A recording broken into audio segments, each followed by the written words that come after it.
নাফিসার বয়স তখন ২২। চিকিৎসা পড়ার স্বপ্ন নিয়ে শহরে এসেছিল। ছোট ঘর, জানালার পাশে একটা টেবিল আর এক গ্লাসে কয়েকটা শুকনো গোলাপ, এই ছিল তার দুনিয়া।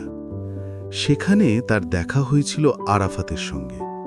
ছেলেটা পাশের বাড়িতে থাকত, ইঞ্জিনিয়ারিংয়ে পড়ত। প্রথমে শুধু সালাম, ২-৪টে কথা, তারপর একদিন ক্যান্টিনে কফি খেতে খেতে ওরা একসঙ্গে হাসতে শুরু করে। সেই হাসিটাই হয়তো ভালোবাসা ছিল। ওরা পরিকল্পনা করেছিল পড়া শেষ হলে দুজন চাকরি করবে, তারপর একসাথে একটা ছোট ফ্ল্যাট ভাড়া নেবে, নিজেরা রান্না করবে, ছুটির দিনে সিনেমা দেখবে। সব কিছু ঠিকঠাক চলছিল। তারপর একদিন নাফিসার রিপোর্ট এলো লিউকেমিয়া। ডাক্তার বলল দেরি হয়ে গেছে। প্রথমেও কাউকে বলেনি, ভাবতে হয়তো ঠিক হয়ে যাবে, কিন্তু শরীর দিন দিন দুর্বল হয়ে যাচ্ছিল। চুল পড়া শুরু হলো, মুখে রং হারিয়ে গেল। এক সন্ধ্যায় ও সাহস করে আরাফাতকে বলল। আরাফাত অনেকক্ষণ চুপ করে থাকল, তারপর ধীরে বলল, তুমি ভাবছো আমি ভয় পাব? না, আমি থাকব তোমার পাশে।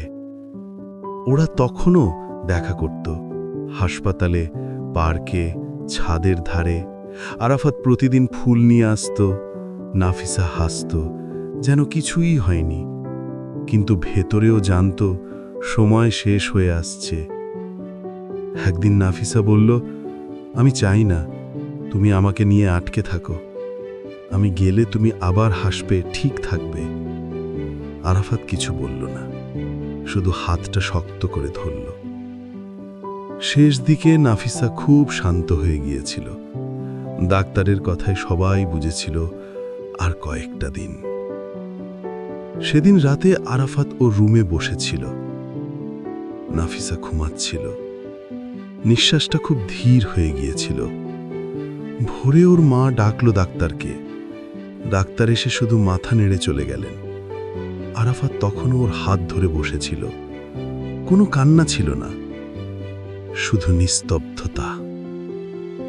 ওর মৃত্যুর ১ সপ্তাহ পর নাফিসার ঘরে একটা ছোট ডায়েরি পাওয়া গেল। শেষ পাতায় লেখা ছিল, যদি কখনো আমার কথা মনে পড়ে, ফুল দিও না, শুধু কারোর জন্য ভালো কিছু করো, তাতে আমি থাকব। আরাফাত সেই পাতাটা এখনো রাখে পুরনো বইয়ের ভেতর। প্রতি বছর ওর জন্মদিনে চুপচাপ খুলে পড়ে, তারপর আবার বন্ধ করে রাখে। কারণ সে জানে নাফিসা চায় না ও কাঁদুক, তবু চোখ ভিজে যায় বারবার।